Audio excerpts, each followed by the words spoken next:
On va partager la parole de Dieu dans l'évangile de Marc, chapitre 12e. Alors au travers de ce message, on va voir trois parties. Tout d'abord, l'intérieur d'un cœur qui est révélé lors d'une conversation avec Jésus. La parole qui est annoncée lorsque l'on dialogue avec le Seigneur et l'effet sur notre priorité.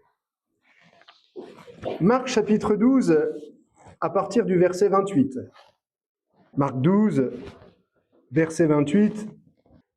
Un des scribes qui les avait entendus discuter, sachant que Jésus avait bien répondu aux Sadducéens, s'approcha et lui demanda « Quel est le premier de tous les commandements ?»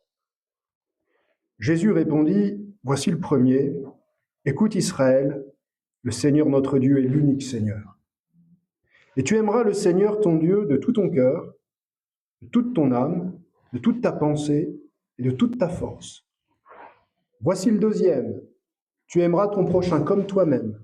Il n'y a pas d'autre commandement plus grand que cela. » Le scribe lui dit « Bien, maître, tu as dit avec vérité que Dieu est unique, et il n'y en a point d'autre que lui, et que l'aimer de tout son cœur et de toute sa pensée, de toute son âme et de toute sa force, et aimer son prochain comme soi-même, c'est plus que tous les holocaustes et tous les sacrifices. » Jésus, voyant qu'il avait répondu avec intelligence, lui dit « Tu n'es pas loin du royaume de Dieu, et personne n'osa plus lui proposer des questions.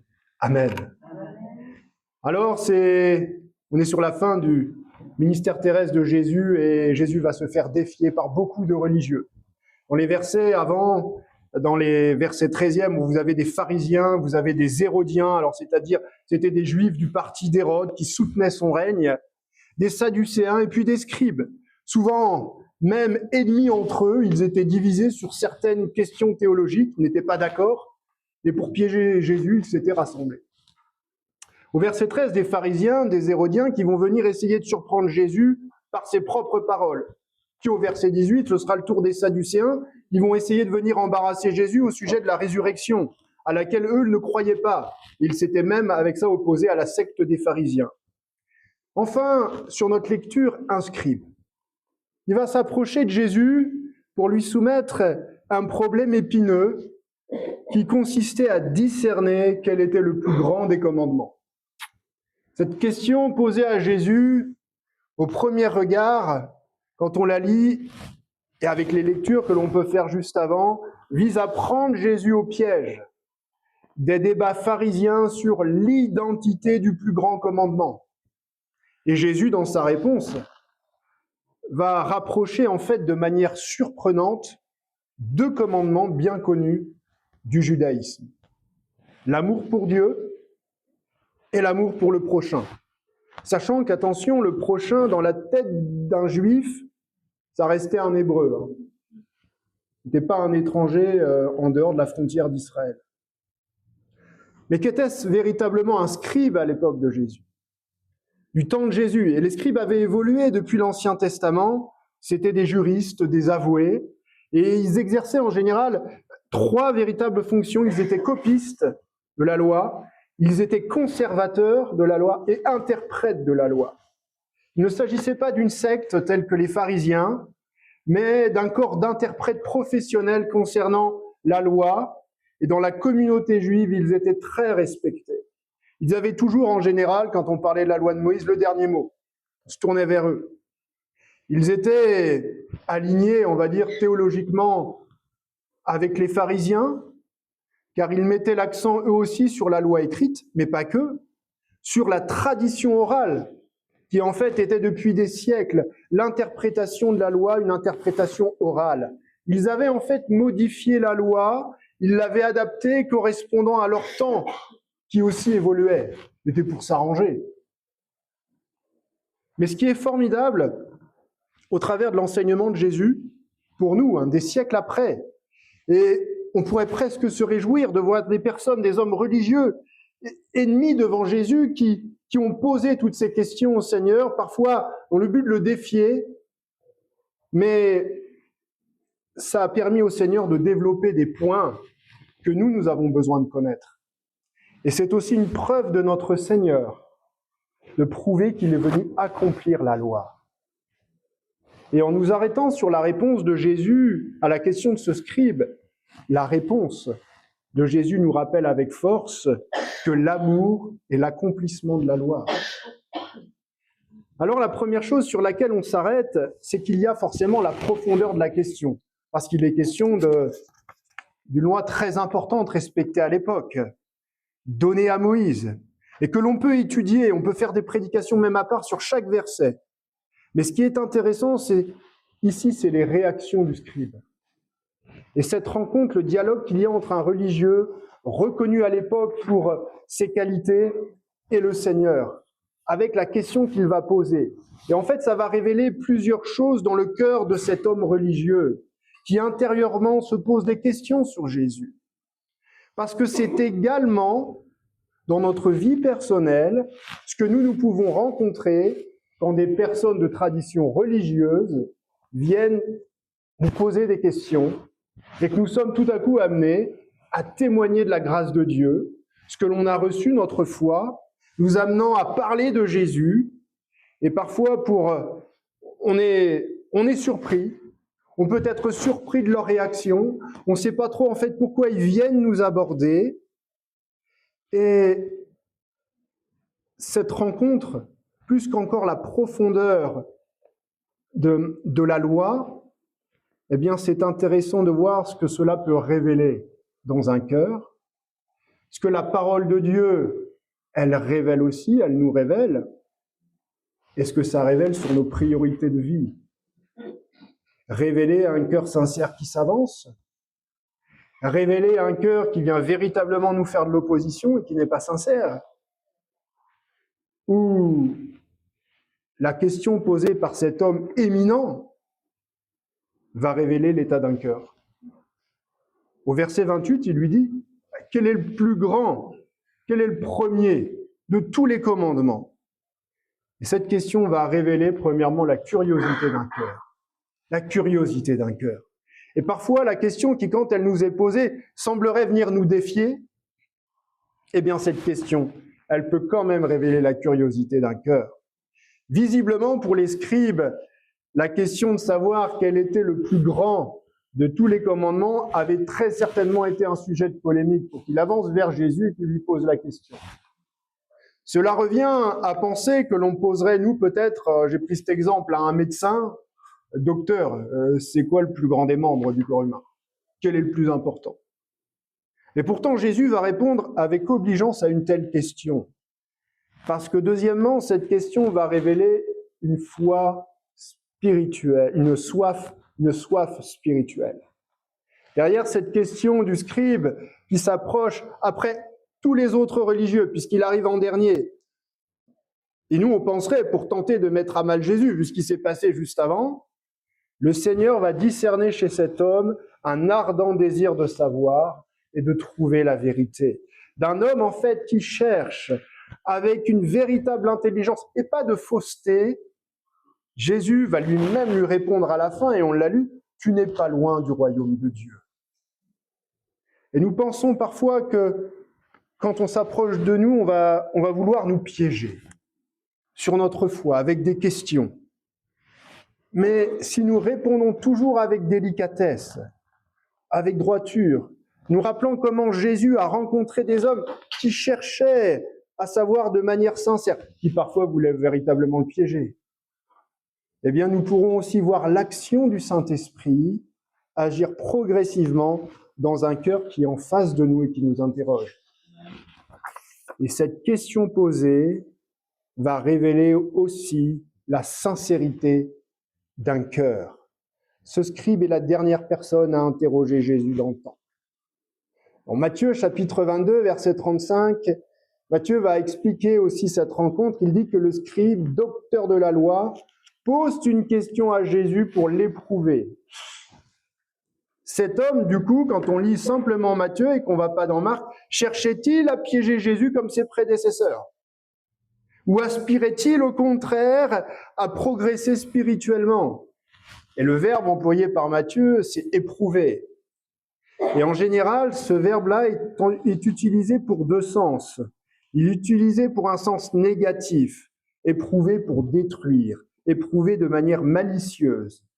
Mais ce même mot de vocabulaire peut être aussi utilisé dans un bon sens positif, c'est-à-dire éprouver, pour savoir ce que pense l'autre dans le but de vérifier sa solidité, dans le but de vérifier un bon sens. Et quand on regarde la réaction du scribe, du coup, dans l'évangile de Marc, la réponse encourageante de Jésus dans Marc, qui n'est pas mentionnée dans Matthieu, eh bien alors nous sommes sur la deuxième possibilité de la sincérité du cœur de cet homme religieux. C'est pourquoi quand on vient nous témoigner, on nous demande, notre témoignage va se mettre en action parce qu'on vient nous poser des questions, il nous faut vraiment être droit. Là, l'action du Saint-Esprit va se manifester et on va pouvoir lire l'intérieur du cœur. Le Saint-Esprit va nous révéler si la personne qui vient nous poser des questions sur la personne de Jésus, elle est sincère, si elle a véritablement soif. Et quand on regarde la réaction du scribe, la réponse encourageante de Jésus dans Marc, on est donc sur cette deuxième possibilité. Ce scribe était donc différent des autres qui étaient venus avant, précédemment véritablement pour piéger Jésus.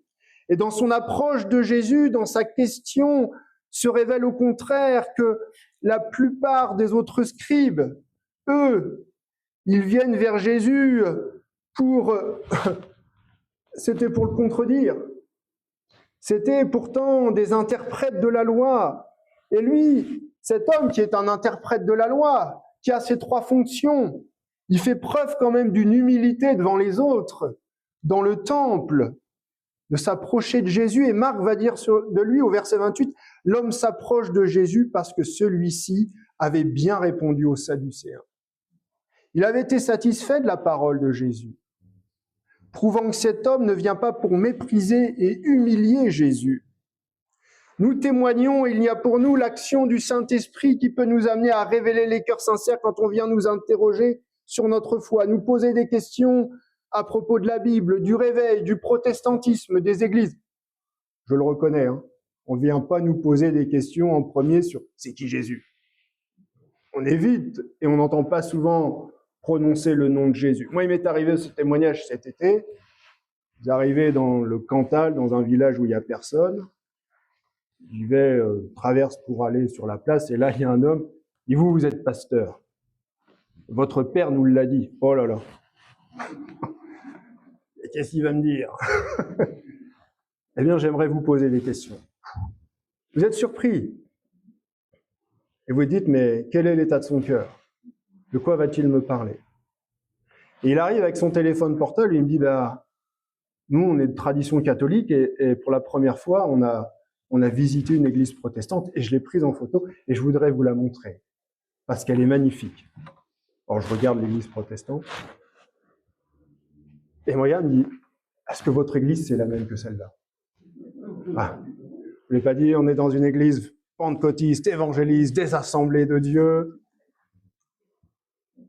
Je dis, vous savez, la différence avec une église catholique, et pourquoi vous la trouvez belle, c'est qu'il n'y a pas de sacralisation, il n'y a pas de statut. L'église, elle est simple à l'intérieur. Et le plus important, c'est que la croix, vous l'acceptiez dans votre cœur, là où Jésus a donné sa vie pour vous. Et là, je vois la sincérité de son cœur. Il dit, je vais venir dans la semaine vous poser d'autres questions. Et il est venu me poser d'autres questions et on a pu partager, voilà, comme ça, la Bible, le témoignage pendant beaucoup plus longtemps. Mais vous voyez comment une rencontre peut nous surprendre. Comment Jésus, oui, on peut finir par en parler. C'est important, je crois, maintenant à l'époque à laquelle on vit, de prononcer véritablement le nom de Jésus. C'est pourquoi il a donné sa vie sur la croix. Il ne s'agit pas d'une statue à aller adorer, d'un collier à mettre autour du cou. Ça ne sert à rien. Mais que véritablement, c'est dans notre cœur que l'on reçoit le sacrifice de Jésus à la croix et sa victoire sur la mort par sa résurrection. Et alors, un cœur peut se révéler disposé et revenir après vous poser des questions. Et comme lui, Bon, je ne me suis pas posé la même question de Jésus, mais j'aurais pu me dire, mais il n'est pas loin du royaume de Dieu. Il n'est pas loin du royaume de Dieu. Alors ce scribe devant le Seigneur était-il revanchard? Aussi en avait-il assez des religieux du temple? Était-il fatigué? Peut-être que lui avait des débats théologiques stériles avec ses collègues. Il va prendre du recul et concentrer son attention sur la question essentielle, qui est l'amour. Imaginez, dans la tradition juive, la loi comprenait, grâce aux scribes, 613 commandements. 365 interdictions négatives, ne fais pas. 248 prescriptions positives, tu peux faire. Alors quand on vient nous parler, car notre foi intrigue, soyons attentifs à voir s'il y a une curiosité dans les cœurs, s'il y a une sincérité dans un cœur, s'il y a une soif spirituelle. Et parlons avec nos frères, nos sœurs qui vont dans la rue distribuer l'Évangile. Ils sont confrontés souvent à différents cœurs qu'ils vont entendre. Les témoignages des étudiants, nous y avons été avec notre frère Jean-Paul Pinta, évangélisé sur la faculté de médecine. Et là, c'était la période des examens. Vous pouvez parler facilement de Jésus, puisqu'on s'est retrouvé avec des étudiants qui avaient peur face aux examens qu'ils allaient passer. Et on entendait, et ça, notre frère pourra vous le témoigner, merci à l'Église de prier pour nous. Et on avait même aussi entendu un étudiant qui était blessé, qui avait la jambe toute immobilisée. Merci de prier pour moi. Et je crois que c'est important. La réponse qui va être donnée par Jésus va aider ceux qui viennent leur parler, mais également ceux qui parlent de lui. La parole annoncée, ce qu'elle nous révèle. Et là, on va rentrer en profondeur, verset 29. Voici le premier. Écoute Israël, le Seigneur notre Dieu est l'unique Seigneur. Et dans la parole de Dieu, les réponses de Jésus sont des flèches qu'il envoie pour toucher les cœurs, les faire avancer, les faire progresser. Alors Seigneur, ce matin, même à moi, remplis-moi un carquois de flèches pour toucher tous les cœurs lorsque l'on vient vers moi, lorsque l'on vient vers vous. Pour celles et ceux qui vont s'engager dans les équipes d'évangélisation de rue, viens remplir des carquois. Et dans sa réponse, Jésus nous invite, premièrement, à être attentif à sa parole. Au verset 29, écoute Israël. Alors la réponse n'était pas que pour un homme, mais là, dans le temple, pour tout un peuple, pour toutes celles et ceux qui recherchent la vérité. Et nous devrions bien être attentifs à chacune des paroles de Jésus qui peuvent venir combler les désirs les plus profonds du cœur de l'être humain. Et Jésus va citer le début des commandements que l'Éternel donne à Moïse pour le peuple de Deutéronome 6, 4, 5. Écoute Israël, notre Dieu est le seul éternel. Et ce commandement pour les Hébreux était l'un des plus importants, le plus connu de l'Ancienne Alliance. Le plus important sur ce premier, en fait, c'est le verbe écouter. Écoutez. Le prophète Ésaïe fera également la promesse universelle et la demande d'écouter, répétant plusieurs fois dans Ésaïe 55, verset 1, verset 2. « Ô vous tous, écoutez-moi donc, et vous mangerez ce qui est bon, et votre âme se délectera de mes succulents. Tendez l'oreille, et venez à moi, écoutez, et votre âme vivra. » 2 fois le verbe « écouter » et l'expression « tendre l'oreille ». Afin d'être nourri spirituellement, le Seigneur invite son peuple au travers de la bouche du prophète à une écoute sérieuse, à l'écouter attentivement au travers de sa parole. L'invitation est adressée à tous sans exception, une parole universelle. Une autre version dira « Tendez l'oreille, venez à moi et vous vivrez ». Et dans la parole d'Ésaïe, si le Seigneur voit que nous tardons, il insiste une seconde fois et une troisième fois sur le verbe écouter. Ces répétitions nous démontrent même dans des commandements de Dieu quelle est la patience de Dieu à nous parler. Et Jésus, avec ce qu'il allait accomplir sur la croix, propose non pas à l'ensemble d'Israël, mais à toute la terre en sa personne le véritable rassasiement. Alléluia. Ce n'était pas encore produit, forcément, pour le scribe. Mais ce scribe, même juif, lui, il avait besoin d'être rassasié personnellement et avait le moyen d'obtenir le rassasiement véritable par l'audition, l'écoute attentive de la parole de Dieu, avec la foi. Avec la foi. Mais la foi ne peut pas être là sans un cœur qui n'est pas disposé à écouter la parole de Dieu, sans un cœur qui est ouvert à écouter la parole de Dieu.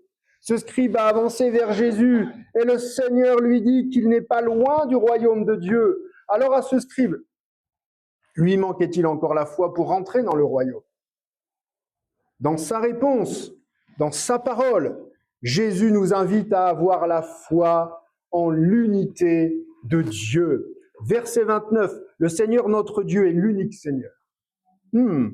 Mystère de la Trinité révélé, mais c'est très certainement une problématique à comprendre pour ce scribe.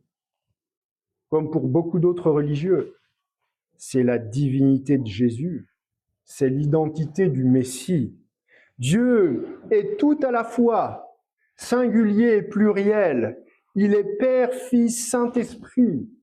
Et la Trinité est un mystère pour lui, mais un mystère qui explique l'unité et la diversité. Quand on lit l'apôtre Paul, deuxième épître aux Corinthiens, chapitre 13, verset 13, Paul rappellera même à l'église de Corinthe la Trinité en disant que la grâce du Seigneur Jésus-Christ, l'amour de Dieu et la communication du Saint-Esprit soient avec vous tous. Et Paul nous livre ici l'action des trois personnes de la Trinité. Dieu souhaite que tous, nous puissions bénéficier des libres avantages offerts par la grâce de Jésus-Christ. Dieu le Père, avec son amour, dans sa miséricorde infinie, nous a fourni le moyen de nous approcher de lui. Alléluia. Et le Saint-Esprit nous aide dans ce sens. Puis c'est ce qu'il nous a laissé. Une fois qu'il était dans la gloire céleste, il a envoyé cela sur ses disciples. Il l'envoie encore actuellement en 2025. Dans sa réponse, Jésus nous invite aussi à lui être totalement consacré. Tu aimeras le Seigneur ton Dieu de tout ton cœur, de toute ton âme, de toute ta pensée et de toute ta force. Là, on peut faire une prédication juste sur ce verset-là. Cette prescription nous demande la mise en pratique de l'amour pour le Seigneur. La totalité de nos affections. Comment ça? De tout ton cœur. Le centre de toute vie physique, spirituelle, la vigueur et le sens de la vie physique, le centre, le siège de la vie spirituelle. De notre vie entière, de toute ton âme, le souffle de vie qui anime tous nos efforts. Le contrôle de nos pensées, de toute ta pensée, c'est-à-dire l'esprit, pas avec un gros E, l'esprit de notre compréhension, et toute notre énergie, de toute ta force, notre capacité. Et notre vie est totalement dédiée à Dieu. Et cet amour de Dieu dans nos cœurs nous appelle à nous consacrer totalement à lui. Rien que ce commandement, on pourrait vous dire le détailler, mais il est grand, parce qu'il s'agit d'une consécration de toute notre vie. Et dans sa réponse, Jésus nous invite enfin à aimer nos frères et sœurs. Voici le second qui lui est semblable, dit Jésus. Semblable. Tu aimeras ton prochain comme toi-même. Et là, Jésus fait référence à la loi du Lévitique 19, verset 18. Et en fait, à ce moment, Jésus va faire quelque chose de très important. Il va rassembler ces deux commandements en faisant un seul commandement de première importance. Amour de Dieu pour nous. Amour de nous envers Dieu, amour pour les frères et sœurs. Il est impossible de plaire à Dieu et d'ignorer l'un des deux commandements. Maintenant, l'effet qui est produit par la rencontre sur nos priorités et les priorités dans nos vies. Il y eut la soumission de la part d'un docteur de la loi. puisque le scribe va dire à Jésus, « Bien, maître, tu as dit avec vérité. » Il y a une soumission. « Bien, maître, tu as dit avec vérité. » Mais il est tout à fait possible aussi d'admirer la parole de Jésus, ça c'est quelque chose de possible, hein, d'avoir des personnes qui ne connaissent pas forcément le Seigneur, qui aiment écouter les prédications, hein, sans être au bénéfice de la bénédiction. Une simple adhésion intellectuelle à la parole de Dieu, mais ça, c'est pas le salut. Pour le recevoir, il doit y avoir une soumission, mais encore plus, l'abandon et le renoncement à ce que je suis. Et Jésus doit être accueilli comme le Seigneur, comme notre Sauveur, et non comme un simple maître. Et cet homme religieux va reconnaître dans sa conscience qu'aimer Dieu et qu'aimer son prochain doit être bien meilleur que sur quoi insistaient tous ses collègues religieux, les cérémonies de la loi. Mais cet homme n'allait pas plus loin, hein. Il s'arrêtait là. Il ne voyait pas véritablement Jésus, c'est-à-dire la grâce était inconnue à cet homme. Il était encore aux portes de la grâce, mais pas rentré. Mais seule la grâce nous fait rentrer dans le royaume de Dieu. Qu'une personne soit près du royaume, qu'une personne soit loin de la porte, vous me direz, la ruine, c'est la même. Mais ce scribe reconnaissait ce qui était dans la loi, mais ne connaissait pas ce qui était en Jésus. Il reconnaissait le devoir à l'égard de Dieu et à l'égard du prochain, mais on peut simplement avoir une bonne conscience avec cela. Ne fixons pas notre pensée sur la parole, sur le fait de venir à l'Église, tout en renonçant l'abandon à soi-même, tout en ignorant le renoncement à soi-même. C'est important. Nous agisserions alors simplement pour nous donner bonne conscience. Et en fait, parfois, beaucoup passent à côté du Seigneur et du salut, car ils veulent simplement que leur conscience soit bonne, et ça s'arrête là. Ils restent comme à la porte du royaume de Dieu. Alors Jésus va féliciter cet homme comme un maître félicite les bons élèves. Et Jésus, à la vue de cet homme, s'est imposé comme le maître du temple. Et c'est vrai que plus personne, après cette intervention, n'osera reprendre, piéger Jésus, sa sagesse les dépasse tous. Et le scribe avait manifestement une compréhension simplement intellectuelle de la signification de la loi. Et c'est vrai qu'encore, à notre époque, on peut avoir des théologiens, des historiens de la Bible, des commentateurs bibliques qui comprennent les choses, qui savent des choses, qui comprennent la croix, qui parviennent comme le scribe sur le seuil de la porte de Dieu.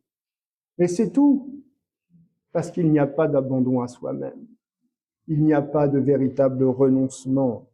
Tout près en théorie du royaume, mais en pratique en dehors, parce que l'intelligence et la conscience ne suffit pas loin du royaume, dit Jésus. Et ces paroles qui peuvent être encourageantes, en fait, elles sont aussi désolantes. Car cet homme ne rentre pas. Ma prière aurait pu être, mais que cet homme ne reste pas longtemps à l'entrée du royaume. Hein. Peut-être qu'en rentrant chez lui le soir, qu'il accepte Jésus dans son cœur. Et qu'il se dépêche à rentrer à l'intérieur du royaume, véritablement, et d'abandonner, de renoncer à quelque chose dans sa vie. Et le peuple que Jésus viendra chercher, celui qui l'accueillera dans son royaume, c'est un peuple soumis. C'est un peuple obéissant, ayant fait le renoncement à soi-même. Vous savez, on peut penser venir à l'église pour trouver refuge. On peut penser servir le Seigneur pour trouver refuge même. On peut prier pour avoir bonne conscience et avoir une relation avec les autres qui est respectueuse, mais sans renoncement, sans abandon, on reste à la porte. C'est pas évident pour un scribe. Et on va voir encore deux cas, c'est pas évident aussi, et c'était pas évident pour les apôtres. Deux derniers exemples d'hommes qui étaient amenés à grandir spirituellement et vraiment à progresser. Et dans l'évangile de Luc, au chapitre 22e, il y a une parole de Jésus qui est adressée à l'apôtre Pierre. Et elle peut choquer, cette parole, parce que c'est la prédiction de son reniement. Et Jésus va dire à Pierre, j'ai prié pour toi, afin que ta foi ne défaille point. Et toi, quand tu seras converti, affermis tes frères, quand tu seras converti, c'est-à-dire quand tu seras retourné, quand tu seras revenu de ta chute. Et cette conversion à laquelle il est fait allusion, c'était le repentir, où il y eut les larmes amères de Pierre, qui ont fait suite à son triple reniement de la personne de Christ. Et les disciples avaient mis leur confiance en Jésus. Ils l'aimaient, mais en fait, qu'est-ce qui se passait avant la Pentecôte? Ils n'avaient ni compris l'œuvre de la rédemption, ni reçu le Saint-Esprit dans leur cœur. Double condition pour une conversion véritable et aussi pour pouvoir servir le Seigneur de manière véritable. Quel est l'effet de notre rencontre avec le Seigneur maintenant? Quelles sont donc nos priorités dans nos vies? Et à notre époque, le véritable abandon, le renoncement dans la conversion, c'est-à-dire je viens à l'église, ce n'est pas une religion, mais j'ai donné ma vie à Jésus. Je lui ai demandé pardon, je renonce à la vie que je menais en Jésus. Et Jésus me donne une vie nouvelle, alléluia. Jésus rassemble deux commandements en un. Et vous savez, malheureusement, on est dans une société où il y a des personnes qui peuvent mettre sur le même niveau leur service avec le Seigneur, le hobby qu'ils font pendant la semaine, leur travail et leur vie de famille. Alors que notre vie avec le Seigneur doit être une priorité établie, même au-dessus de notre vie de famille, même au-dessus de nos loisirs et de notre travail. Et si nous plaçons Jésus comme une priorité, nous ne serons pas abandonnés dans notre vie de famille, nous ne serons pas abandonnés dans notre travail professionnel et peut-être même dans l'équipe de foot à laquelle vous faites une fois par semaine. Il ne lui manquait pas grand-chose à ce scribe. D'autres personnes venues voir Jésus sont restées à la porte. Un autre religieux qui lui aussi, avec les questions qu'il va poser, laisse penser qu'il pouvait être un chef de la synagogue, un homme riche. Il arrivera vers Jésus et lui dira « Oh maître, que dois-je faire pour hériter de la vie éternelle ?» Réponse de Jésus « Mais tu connais tous les commandements. » Et Jésus va lui citer les commandements. Et cet homme lui répond « Mais j'ai observé ça pendant toute ma jeunesse. » Réponse de Jésus qui va lui dire que cet homme n'avait pas fait d'abandon et de renoncement personnel. Il te manque quelque chose. Va et vends ce que tu as, distribue-le aux pauvres et tu auras un trésor dans les cieux. Deuxième chose, puis viens et suis-moi. Et dans ce double appel de Jésus, l'abandon des richesses, c'est dur, c'est le nœud du problème pour cet homme. Le nœud du problème. Mais ça, c'est à ce prix qu'il aura la vie éternelle. Deuxième appel de Jésus, après l'abandon des richesses, viens et suis-moi. Et ça, c'est le vrai contenu de Jésus, qui n'est pas seulement d'accepter de se débarrasser des richesses personnelles, mais d'accepter ensuite de venir et de le suivre. Il y a l'abandon, le renoncement le renoncement au moment de la conversion. Mais plus on grandit dans le service de Dieu, il y aura encore des renoncements à faire. Ces paroles de Jésus le rendirent triste. Le jeune homme riche a été triste. Et on voit ce qui entrave la porte du royaume de Dieu pour l'homme, c'est-à-dire parfois les mauvaises décisions. Vous savez, le Seigneur m'a repris un jour parce que je m'étais donné bonne conscience. On était dans notre première église. À l'époque, j'étais encore tout jeune chrétien. Je me rendais à l'église avec habitude. J'étais tellement content d'y aller par habitude. J'avais mon travail dans la semaine. Je disais le dimanche matin, t'es à l'église, tu fais ton petit service. Et j'y allais en fait comme un robot. Comme un robot, mais je m'en rendais plus compte. C'était devenu l'habitude. Et puis Dieu l'a rappelé à mon cœur, comment ça? Un dimanche matin, mon épouse part avant moi parce qu'elle avait un service, elle devait commencer plus tôt. Puis je cherche mes clés de voiture, pas de clés de voiture. Je cherche le double des clés de voiture, pas de double de clés de voiture. Oh. Alors j'ai voulu aller au culte en stop. J'ai été en stop. Enfin, dans la campagne normande, au mois de janvier, il n'y avait personne. Et je suis arrivé, parce qu'il n'y a que 2 voitures qui m'ont prise, je suis arrivé à midi à la fin du culte. C'était la sortie de l'église. Le pasteur vient me voir et me dit, mais qu'est-ce qui se passe?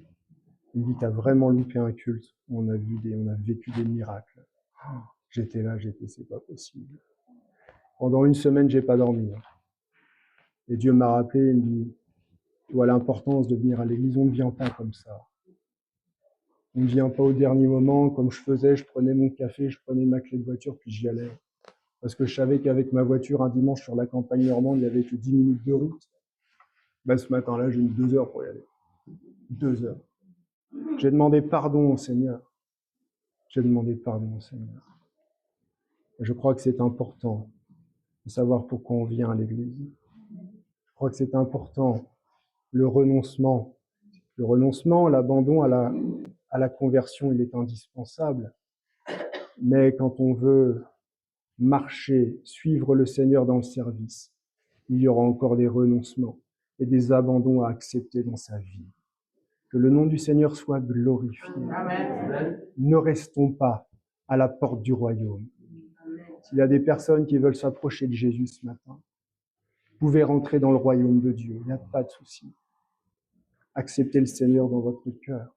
Renoncez peut-être à une vie de péché, à quelque chose qui vous empêche de marcher complètement, de manière claire avec le Seigneur. Et le Seigneur va vous pardonner de vos péchés. Il peut vous délivrer aussi de ce qui vous empêche. Que le nom du Seigneur soit glorifié, on va prier ensemble. Et s'il y en a qui ont besoin de la grâce de Dieu, alors ils peuvent se lever et on va tous prier, on va incliner nos fronts et on va prier ensemble pour eux.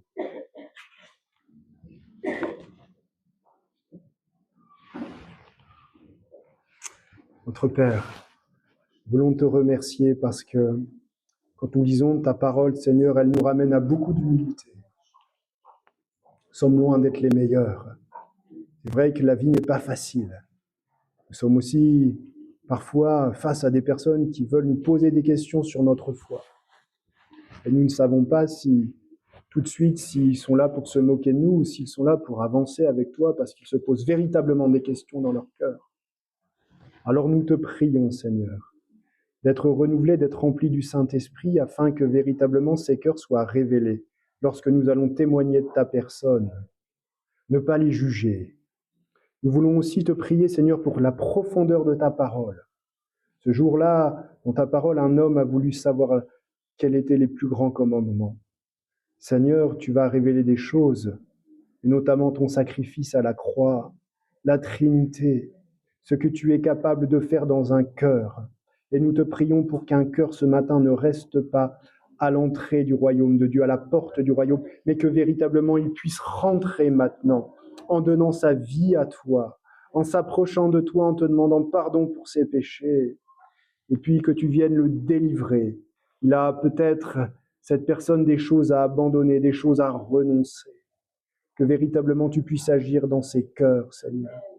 Te prions également aussi pour celles et ceux qui servent le Seigneur, ou qui veulent servir le Seigneur, c'est-à-dire venir et te suivre tout au long de leur vie terrestre. Il y aura des abandons, des renoncements à faire. Alors Seigneur, s'il te plaît, agis dans les cœurs. S'il y a des abandons et des renoncements, Seigneur, tu nous rappelles que tu as déversé aussi dans les cœurs des talents, des dons, et que c'est toi, Seigneur, qui vas les aider dans leur service. Que les cœurs soient véritablement zélés pour te servir, soient disposés pour entendre et accepter ta parole, et que ton nom soit glorifié ce matin au milieu de ton Église. Amen. Alléluia. Gloire au Seigneur.